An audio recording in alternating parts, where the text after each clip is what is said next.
اب آئیے یہ جو مجددین کا تصور میں نے پیش کیا ہے، اس سلسلہ مجددین کی پہلی کڑی ہے حضرت عمر بن عبدالعزیز رحمت اللہ علیہ، جنہیں ہمارے ہاں 5واں خلیفہ راشد بھی کہا جاتا ہے۔ ولادت سن 61 ہجری کی ہے، انتقال ٹھیک 40 برس کی عمر میں 101 ہجری میں ہو گیا۔ خلافت صرف 2 سال حضرت ابوبکر کی طرح، سن 99 ہجری سے 101 ہجری۔ خود یہ مروان بن حکم کے پوتے تھے۔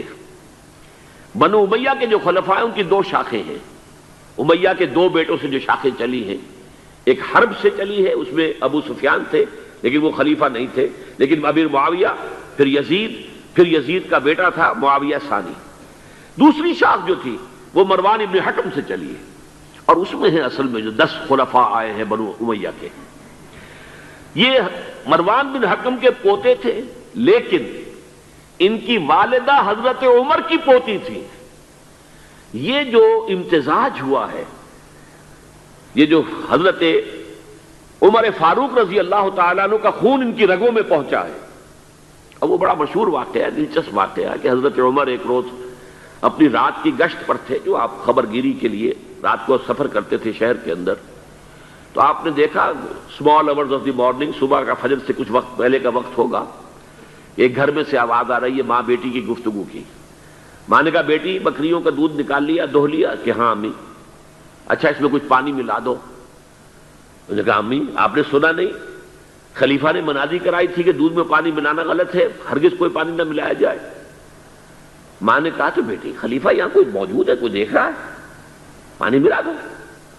بیٹے نے کہا کہ امی خلیفہ نہیں ہے، اللہ تو موجود ہے، اللہ تو دیکھ رہا ہے۔ حضرت عمر نے وہ بات سن لی، اس گھر کو آپ نے تاک لیا اور جا کے اپنے بیٹے عاصم سے کہا کہ وہاں رشتہ کر لو۔ وہ ہے لڑکی پھر جس کے نسل سے یہ حضرت عمر بن عبدالعزیز یہ پیدا ہوئی۔ تو یہ در حقیقت پوتی ہے حضرت عمر فاروق کی، ان کی والدہ ام عاصم، اور یہ خود پوتے تھے مروان بن حکم کے۔ اور جو 8واں خلیفہ تھا بنو امیہ کا سلیمان، اس کی وصیت کے مطابق یہ خلافت ان کو ملی تھی۔ اب آپ ذرا یہ سوچئے، جائزہ جو ہمیں آج لینا ہے، اس وقت تک دین کے اوپر کون سے گرد و غبار آئے تھے کہ جن کو حضرت عمر بن عبدالعزیز نے صاف کیا؟ ابھی 100 برس بھی نہیں ہوئے حضور کے انتقال کو، ابھی یہ 90 برس ہو گئے ہوں گے یا 80-85 برس ہو گئے۔ عقائد میں کوئی ٹیڑھ نہیں آیا، ابھی کوئی یونان کا فلسفہ نہیں آیا، ابھی کہیں کوئی منطق نہیں آئی، کچھ نہیں آئی۔ عقائد سیدھے سادہ جو عربوں کے تھے وہ ہے۔ اعمال میں بھی کوئی تبدیلی نہیں آئی، مسلمانوں کے اعمال اخلاق تقریباً وہی ہے۔ کچھ کمی ہو گئی، کچھ دنیا کی طرف زیادہ رغبت ہو گئی ہوگی، مال اور دولت دنیا سے زیادہ دلچسپی ہو گئی ہوگی بس، لیکن دینی اعتبار سے کوئی فساد، کوئی خرابی کوئی نہیں تھی۔ خرابی کہاں آئی تھی؟ نظام حکومت میں خرابی آئی تھی۔ حضرت عمر بن عبدالعزیز نے کیا کیا؟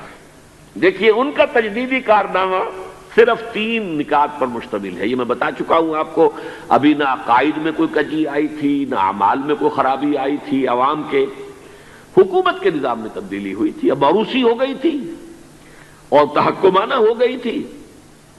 خلیفہ جو ہے وہ موروثی یا نامزد ہوتا تھا، اور یہ جاگیر بن گئی تھی اپنی ذاتی بیت المال۔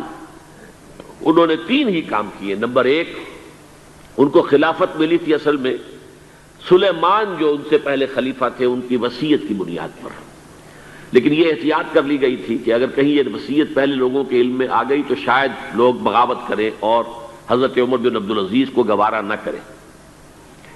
لیکن یہ کہ انہوں نے یہ کیا جو اس وقت کے ذمہ دار لوگ تھے کہ پہلے وصیت لا کر وصیت پر بیعت لے لی گئی کہ یہ وصیت ہم تسلیم کریں گے۔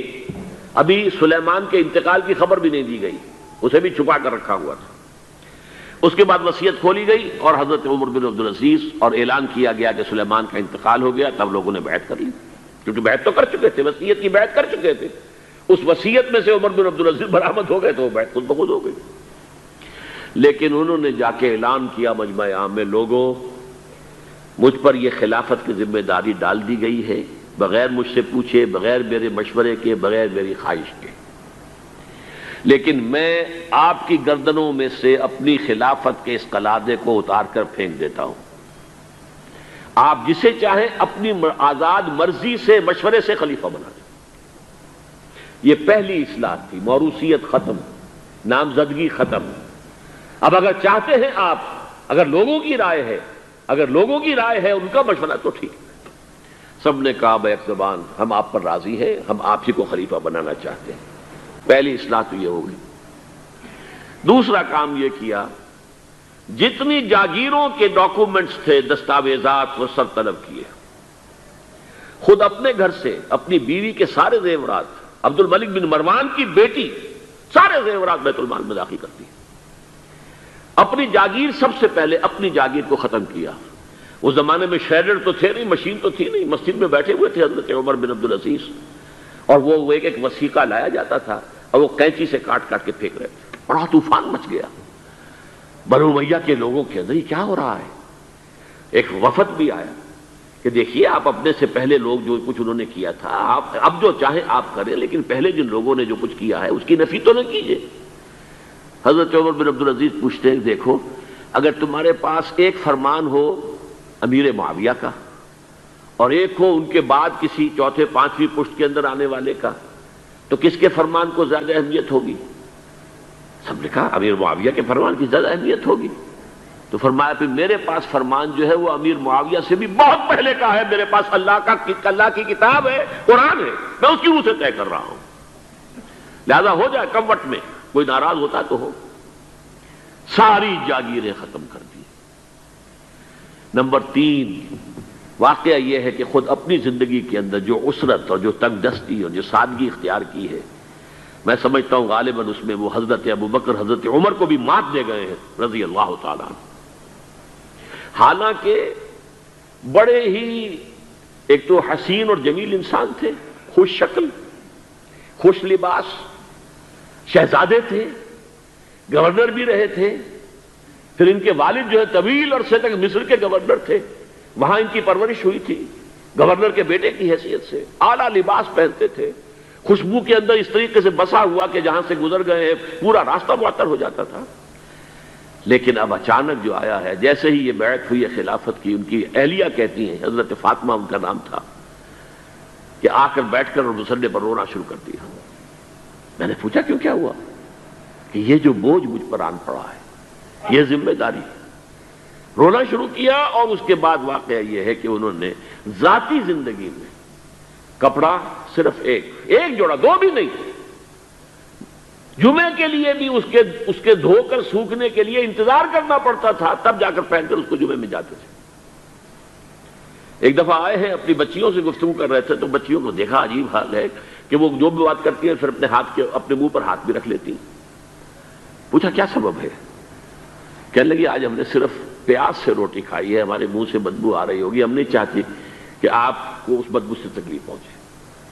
حضرت عمر رونے لگے، لیکن کہا انہوں نے کہ میری بیٹیوں کیا تم یہ پسند کرو گی کہ تمہیں دنیا کی نعمتیں ملے اور عیش ہو اور تمہارا باپ جہنم میں جائے؟ ان بچیوں نے بھی رونا شروع کر دیا.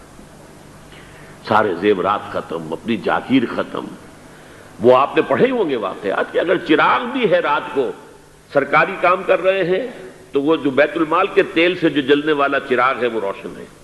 خادم نے آ کر کوئی گھریلو بات کرنی چاہیے تو کہا پہلے چراغ گل کر دو پھر بات کرو. ذاتی بات ہو رہی ہو تو سرکاری جو تیل کا چراغ ہے وہ نہیں جلے گا. میں یہ سمجھتا ہوں، میں علی وجہ البصیرت کہہ رہا ہوں کہ میرے نزدیک تو اس قدر شاید باریک بینی کی باتیں جو ہیں میرے علم میں نہیں ہے کہ حضرت ابو بکر اور حضرت عمر. اور پھر یہ کہ وہاں کوئی ایسا کنٹراسٹ، سائملٹینیس کنٹراسٹ نہیں تھا، اس لیے کہ حضور کے ساتھ جد و جہد کرتے ہوئے ان کی زندگیوں میں پہلے بھی فقر اور ساری اختیاری فقر کی کیفیات تھی. یہاں تو اچانک ہوا ہے کہ اس سے پہلے ایک بہت خوش باش، خوش لباس، خوش شکل، بہت ہی ہر طرح کے ناز و نعم کے اندر پلا ہوا انسان، شہزادہ، اچانک بوجھ آیا ہے تو زندگی کے اندر انقلاب آ گیا. یہ ہے خلیفہ اول. خلیفہ خامس ان کو کہا جاتا ہے، خلافت راشدہ میں شامل کیا جاتا ہے. اور یہ ہے سلسلہ تجدید خلافت کی پہلی کڑی. اور اس کو ہم کہیں گے یہ تجدید کامل تھی، کیونکہ ابھی خرابی آئی ہی صرف نظام حکومت میں تھی، اسی کو آپ نے درست کر دیا. یہ دوسری بات ہے کہ یہ بہت شارٹ لیوڈ رہی ہے، بات آگے نہیں چلی ہے، ان کو زہر دے دیا گیا، اس لیے کہ یہ بات زیادہ قابل برداشت نہیں تھی بنو امیہ کے پورے خاندان کے لیے، قبیلے کے لیے۔ انہیں گمان غالب یہی ہے کہ زہر دے کر جو ہے انہیں شہید کیا گیا ہے۔ لیکن بہرحال یہ پہلی کڑی ہے عمر بن عبد العزیز رحمۃ اللہ علیہ۔ کمایا